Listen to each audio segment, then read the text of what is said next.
Hello friends, कैसे हो आप सब? बढ़िया। तो चले आज की क्लास स्टार्ट करते हैं। स्टार्ट करने से पहले दोस्तों मैं कहना चाहूँगा कि यदि अभी तक आप चैनल को सब्सक्राइब नहीं किए हैं तो सब्सक्राइब कर लीजिए, क्योंकि एग्ज़ाम का जब 2-4 दिन बचेगा तो आप इसको कवर कर पाएंगे, आप इसको देख पाएंगे। 2-4 घंटे में पूरा झारखंड को कंप्लीट कर पाएंगे। तो आप फटाक से अभी सब्सक्राइब कर लीजिए। चलिए आज की क्लास स्टार्ट करते हैं। 102 क्वेश्चन तक हम लोग का कंप्लीट हो चुका है दोस्तों। फिर से हम लोग देखते हैं 101 से, है ना। उसके बाद आगे चलेंगे। तो झारखंड की किस जनजाति को लड़ाकू जनजाति माना जाता है? तो खरवार को जो है लड़ाकू जनजाति माना जाता है। पलामू एवं लातेहार जिले की खरवार जनजाति को किस नाम से जाना जाता है? तो 18 हजारी के नाम से जाना जाता है। आपको पता होगा 12 हजारी और 13 हजारी चेरो जनजाति में होता है। अगला क्वेश्चन देखते हैं दोस्तों कि खरवार जनजाति का परंपरागत पैसा क्या है? कत्था बनाना। खरवार जनजाति की भाषा किस परिवार से संबंधित मानी जाती है? तो आष्ट्रिक भाषा परिवार से। अगला क्वेश्चन है खोंड जनजाति की बोली का नाम क्या है? तो कोंधी है। आपको खोंडी नहीं मारना है। मरिया नरबली प्रथा किस जनजाति में प्रचलित थी? तो ये खोंड में है, जो कि अभी नहीं है। ठीक है, मरिया नरबली प्रथा खोंड में। देसिया खोंड का निवास स्थान कहाँ पे होता है? तो समभूमि या निम्न भूमि। खोंड जनजाति में स्थानांतरित खेती को किस नाम से जाना जाता है? तो पोड़चा के नाम से जाना जाता है। झारखंड की किस जनजाति द्वारा स्वयं को नगेसिया कहा जाता है? तो किसान लोग खुद को नगेसिया कहते हैं। किस जनजाति में चढ़उआ विवाह प्रचलित है? तो किसानों में चढ़उआ और गरबुआ विवाह प्रचलित है। तो चढ़उआ विवाह जो बारात ले जा करके होता है वो अमीर लोग करता है, और गरबुआ विवाह जो लड़की को ला करके अपने घर करता है। किसान जनजाति में जब लड़की को अपने घर लाकर उसके विवाह को संपन्न कराया जाता है तो उसे क्या कहते हैं? गरबुआ विवाह है। अगला क्वेश्चन यही था। तो बास्को कोल जनजाति में प्रचलित एक खाली जगह है। तो बास्को जो है गोत्र है कोलों का। कोल जनजाति में वधु मूल्य का नाम क्या है? तो पोटे है। याद रखना है, कोल जनजाति में वधु मूल्य को पोटे कहते हैं। 114 क्वेश्चन है झारखंड के किस जनजाति को दांगर भी कहा जाता है? तो कोरा जनजाति को दांगर कहा जाता है। आपको एक धांगर महतो याद होगा जो उरांवों में होता है, और उरांव में धांगर महतो का काम क्या होता है? तो लड़कों का देखरेख, लड़कों वाला जो धुमकड़िया होता है उसमें देखरेख का काम करता है, मुखिया का काम। कोरा जनजाति का परंपरागत पैसा रहा है। तो मिट्टी काटना कोरा जनजाति का काम रहा है परंपरागत। कोरा जनजाति अपने गोत्र को किस नाम से जानते हैं? तो गोष्ठी के नाम से। नीचे गांवों में निवास करने वाले कोरबा जनजाति को कहा जाता है डिहारिया कोरबा, यानी कि सबसे बाहरी, यानी कि गांव के सीमा रेखा पे जो होता है तो डीह बोलते हैं, डिहारिया कोरबा। बियोड़ा कोरबा जनजाति में प्रचलित खाली जगह है। तो बियोड़ा कोरबा जनजाति में क्या है? तो वो स्थानांतरित कृषि को बियोड़ा बोलता है कोरबा लोग। ठीक है, उसके बाद है लोहरा जनजाति किस भाषा का प्रयोग करती है? तो सदानी भाषा का प्रयोग करता है लोहार जनजाति। मगहिया लोहार जनजाति का प्रचलित खाली जगह है। तो गोत्र जो है लोहार का वो मगहिया है। एक कछुआ भी होता है। तो झारखंड की किस जनजाति को बांस की कला में दक्ष निपुण माना जाता है? तो बांस की कला में आपको पता होगा महली हो जाएगा। यानी महली में कितने प्रकार का होता है? 5 प्रकार का महली होता है। बांस फोड़ महली होता है, तांती महली होता है, सुल्की महली होता है। तो ये सब 5 प्रकार का रिजले के अनुसार, ठीक है, तो आपको याद रखना है। सुल्की महली का मुख्य कार्य क्या होता है? तो कृषि एवं मजदूरी काम करना। यानी कि ये जो सुल्की महली होता है ना, ये मजदूरी भी करता है और कृषि भी करता है। बांसफोड़ महली क्या करता है? बांस बनाने का काम करता है। तांती महली क्या करता है? पालकी ढोने का काम करता है। तो निम्न में से किसे नागपुरी का विद्यापति कहा जाता है? तो घासीराम को नागपुरी का विद्यापति कहा जाता है। सिल्ली क्षेत्र के किस जनजाति द्वारा उत्तर पूजा किया जाता है? तो उत्तर पूजा जो है वो महली जनजाति के द्वारा किया जाता है सिल्ली क्षेत्र में। अगला क्वेश्चन देखते हैं। निम्न में से कौन सा एक माल पहाड़िया जनजाति की भूमि का प्रकार नहीं है? तो पातर जो है ना, ये भूमि का प्रकार नहीं है माल पहाड़िया में। किस जनजाति में वधु मूल्य के रूप में सुवर देने की प्रथा है? तो वधु मूल्य के रूप में सुवर देने की प्रथा जो है माल पहाड़िया में है। बीरू गोसाई को माल पहाड़िया जनजाति किस देवता के रूप में पूजते हैं? तो धरती माई के रूप में पूजते हैं। किसको? तो बीरू गोसाई को। उसके बाद है झारखंड की किस जनजाति द्वारा स्वयं को मलेर कहा जाता है? तो सोरैया पहाड़िया हो जाएगा, यानी ये खुद को मलेर कहता है। निम्न में से कौन सी सोरैया पहाड़ी की एक भाषा है? तो मालतो जो है सोरैया पहाड़ी की एक भाषा है। उसके बाद है दोस्तों अगला क्वेश्चन, सोरैया पहाड़िया जनजाति में किसके द्वारा विवाह संपन्न कराया जाता है? तो वेद सीढ़ू के द्वारा, वेद सीढ़ू के द्वारा जो है विवाह संपन्न कराया जाता है सोरैया पहाड़िया में। ठीक है। उसके बाद है सोरैया पहाड़िया समुदाय में कोड़वा प्रचलित एक है। तो कोड़वा जो है ना सोरैया पहाड़िया में, उसको युवा गिरह बोलते हैं। ठीक है। उसके बाद है दोस्तों अगला क्वेश्चन, सोरैया पहाड़िया विल्प गोसाई को किस देवता के रूप में पूजते हैं? तो चांद देवता के रूप में विल्प गोसाई को पूजते हैं।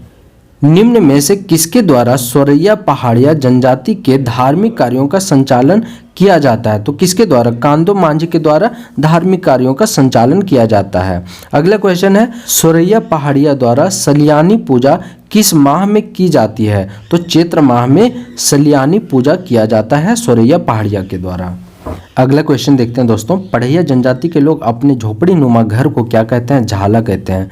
झारखंड के किस जनजाति के यहाँ परिवार की गिनती कुराला चूल्हे के आधार पर की जाती है? तो पढ़ैया में होता है। पढ़ैया जनजाति में डाली खाली जगह के रूप में प्रचलित है, तो वधु मूल्य के रूप में प्रचलित है, यानी कि डाली बोलते हैं वधु मूल्य को।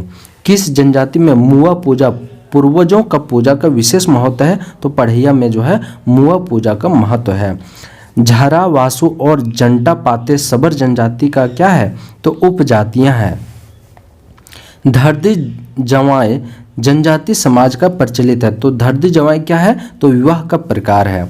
किस जनजाति में वर मूल्य, अभी तक हम लोग वधु मूल्य पढ़ रहे थे, अब है वर मूल्य की प्रथा पाई जाती है? तो कोरबा जनजाति में वर मूल्य की प्रथा है। किस विवाह में उभय पक्षीय प्रेम होना जरूरी नहीं है? तो हठ विवाह में उभय पक्षीय प्रेम होना जरूरी नहीं है। निम्न में से किस जनजाति में पलायन विवाह की प्रथा प्रचलित है? तो बिरहोरों में जो है पलायन विवाह प्रचलित है। एक लड़के की शादी दूसरे परिवार की लड़की से और दूसरे परिवार की लड़की शादी पहले परिवार के लड़के से संपन्न हो तो उस विवाह को कहते हैं गोलट विवाह। अगला क्वेश्चन देखते हैं, संथाल जनजाति किसे विश्व विधाता मानती है? तो आपका हो जाएगा ठाकुर जी को। इनमें से कौन सा संथाल जनजाति का मुख्य पर्व है? तो बाज है, सोहरा है, सकरात है, उपरोक्त सभी। उरांव जनजाति को स्थानीय भाषा में क्या कहते हैं? कोरख कहते हैं, कुड़ुक। निम्नलिखित में से कौन सा कथन असत्य है? तो उरांव जनजाति के गांवों के प्रधान को पाहन या महतो कहते हैं। सही है, महतो कहते ही हैं। उरांव जनजाति के पंचायत पंचोरा कहलाती है। उरांव जनजाति के युवा गिरी को धुमकुड़िया कहते हैं। सही है। उरांव जनजाति की भाषा को कुड़ुक कहते हैं, न कि उर्वी कहते हैं। उरांव जनजाति किस नाम के ईश्वर को आराधना करते हैं? तो धर्मेश हो जाएगा इसका आंसर। निम्नलिखित में से कौन सा कथन असत्य है? तो मुंडा जनजाति अपने को हेरको कहते हैं। मुंडा जनजाति के युवा गिरी को गित्योरा कहते हैं। सही है। मुंडा जनजाति के पवित्र स्थान को सरना कहा जाता है। सही है। मुंडा जनजाति के पंचायत स्थल को पंचना कहते हैं, ये गलत है। उसके बाद है, झारखंड की किस जनजाति के निवास स्थान को टाड़ा कहते हैं? तो टाड़ा जो है बिरहोरों के निवास स्थान को कहते हैं। निम्नलिखित में से कौन सी बिरहोर जनजाति की मुख्य विवाह पद्धति है? तो उपयुक्त तो दोनों हो जाएगा, उद्रा उद्री और गोसो बाकला बापला। ठीक है। अगला क्वेश्चन देखते हैं, बिरहोर जनजाति के लोग किसे सृष्टि का निर्माणकर्ता मानते हैं? तो बोरो बोंगा को। निम्नलिखित में से कौन सी बिरहोर जनजाति की विशेषता नहीं है? तो ये लोग जीविकोपार्जन के लिए खेती करते हैं। जीविकोपार्जन के लिए ये गलत है। ये लोग घुमक्कड़ होते हैं, लेकिन अनगिनत गोत्र भी होते हैं। इस जनजाति में बाल विवाह भी होता है, प्रचलन है, लेकिन जीविकोपार्जन के लिए खेती करते हैं, ये सही नहीं है। झारखंड के किस जिले में कोरबा जनजाति का मुख्य निवास स्थान है? तो कोरबा जो है पलामू में है। निम्नलिखित में से कौन सी कोरबा जनजाति की उपजातियां नहीं है? तो उपयुक्त सभी, यानी कि पहाड़ी कोरबा, दिहारिया कोरबा और परहिया कोरबा। तो ये जो है कोरबा जनजाति की उपजातियां नहीं है। निम्नलिखित में से कौन सी असुर जनजाति की उपजातियां है? तो असुर जनजाति की उपजातियां वीर असुर है, बिरजिया असुर है, अगहिया असुर भी है, तो उपयुक्त सभी हो जाएगा। झारखंड की निम्नलिखित में से किस जनजाति को कतिपय विद्वानों ने विश्व का प्रथम आयरन स्मेल्टर कहा है? तो ये आपका हो जाएगा असुर। अब हम लोग देखते हैं प्रमुख पर्व और त्योहार। तो निम्न में से किस पर्व को अक्षय तृतीया को मनाया जाता है? तो अक्षय तृतीया को मंडप पर्व मनाया जाता है। किस पर्व के संबंध में यह मान्यता है कि इसे मनाने से फसलों में कोई रोग नहीं लगता है? तो ये आपका कदलेटा पर्व हो जाएगा। निम्न में से कौन सा पर्व भाई बहन के प्रेम के प्रदर्शित करता है? तो वो आपका कर्म पर्व हो जाएगा। अगला क्वेश्चन देखते हैं, 7 प्रकार के अनाज से तैयार प्रसाद पखवा किस पर्व के अवसर पर लोगों को दिया जाता है? सोहराय। सोहराय पर्व किस माह में मनाया जाता है? तो कार्तिक में मनाया जाता है। अगला क्वेश्चन है, जनी शिकार पर्व कितने वर्षों के अंतराल पर मनाया जाता है? 12 वर्ष में। निम्न में से किस पर्व को राइज बहरलक के नाम से जाना जाता है? तो बहुरा को राइज बहरलक के नाम से जानते हैं। निम्न में से किस पूजा में केवल पुरुष ही भाग लेते हैं? तो सुरजाही पूजा में। निम्न में से किस पूजा को देवभूत पूजा के नाम से भी जानते हैं? तो देसवली हो गया। पाटो सरना किस जनजाति से संबंधित पर्व है? तो पाटो सरना जो है खड़िया जनजाति से संबंधित है। निम्न में से कौन सी पूजा मानव एवं पालतू पशुओं की रक्षा के लिए की जाती है? तो जाड़कोर पूजा जो है वो पशुओं की रक्षा के लिए किया जाता है। सेंद्रा पर्व किस जनजाति द्वारा मनाया जाता है? तो बिशु सेंद्रा, फागु सेंद्रा हम लोग पढ़े हैं, उरांव जनजाति से हो जाएगा। निम्न में से किस पर्व को झंडा पर्व भी कहा जाता है? तो माघे पूजा को झंडा पर्व भी कहा जाता है। निम्न में से किस पर्व के अवसर पर प्रत्येक घर से टूटे हुए बर्तन, पुराने पात्र, झाड़ू एवं टूटे हुए हल गांव की सीमा से बाहर फेंक दिया जाता है? तो ये आपका हो जाएगा बोरा बोलोंजी पर्व, बोरा बोलोंजी पर्व। ठीक है।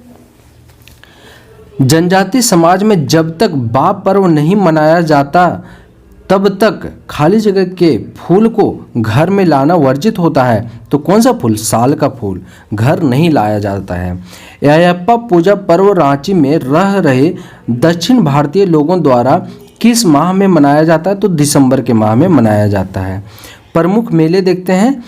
झारखंड के आदिवासी बहुल क्षेत्रों में मेले को खाली जगह के नाम से जतरा के नाम से जानते हैं। बाबा धाम देवघर में। हिजला मेला का आयोजन किस क्षेत्र में? तो हिजला मेला जो है दुमका में लगता है। उसके बाद है परंपरा के अनुसार बाबा धाम की यात्रा तब तक संपूर्ण नहीं मानी जाती जब तक खाली जगह के दर्शन नहीं किए जाते, यानी बासुकीनाथ जाइएगा तभी आपका यात्रा पूरा माना जाएगा बाबा धाम का। जगन्नाथपुर मेले का आयोजन किस माह में होता है? तो आषाढ़ माह में जगन्नाथपुर मेला रांची में होता है, आषाढ़ महीना। ठीक है। निम्न में से किस त्योहार के 10 दिन बाद जो है मुडमा जत्रा का आयोजन होता है? तो मुडमा जत्रा जो होता है वो दशहरा के टाइम होता है। उसके बाद है लंगटा बाबा मेला, वो गिरिडीह में होता है। अगला क्वेश्चन है, सिमडेगा का राम रेखा मेला प्रतिवर्ष पूर्णिमा के दिन आयोजित किया जाता है। तो कार्तिक पूर्णिमा के दिन आयोजित किया जाता है सिमडेगा में राम रेखा मेला। यहाँ पे राम और सीता जी की मंदिर है। ठीक है। किस जिले में भूत मेले का आयोजन किया जाता है? तो भूत मेला जो है आपका पलामू हो जाएगा। कहाँ पे? हैदरनगर, आपको याद होगा। जामताड़ा में मकर संक्रांति के अवसर पर किस मेले का आयोजन किया जाता है? तो करमदाहा मेला। हथिया पत्थर मेला का आयोजन किस नदी के तट पर किया जाता है? तो दामोदर नदी। हथिया मेला कहाँ पे? बोकारो में। अगला क्वेश्चन है, निम्न में से किस मेले की शुरुआत नागवंशी शासनकाल के समय हुए थे? तो वो जो है इंद जत्रा हो जाएगा। निम्न में से किस जनजाति का प्रमुख मेला नोनी बील मेला है? तो पढ़िया जनजाति का नोनी बील मेला है। उसके बाद है, निम्न में से कौन सा मेला प्रतिवर्ष 14 अप्रैल को गोड्डा जिले में लगाया जाता है, यानी लगता है? तो बिसुआ मेला हो जाएगा गोड्डा जिला में। हिजला मेला किस नदी के तट पर लगता है? तो हिजला मेला जो है मयूराक्षी तट पे होता है। हिजला मेला कहाँ लगता है? तो हिजला मेला दुमका में लगता है। दोस्तों आज की क्लास इतना ही रखते हैं। आशा करते हैं आपको क्लास बढ़िया लगा हो। यदि बढ़िया लगा तो फिर लाइक कीजिए, कमेंट कीजिए और सब्सक्राइब जरूर कीजिए, क्योंकि आगे की क्लास सही समय पे मिल पाएगी। चलिए मिलते हैं नेक्स्ट क्लास में। बहुत बहुत धन्यवाद। जय हिंद।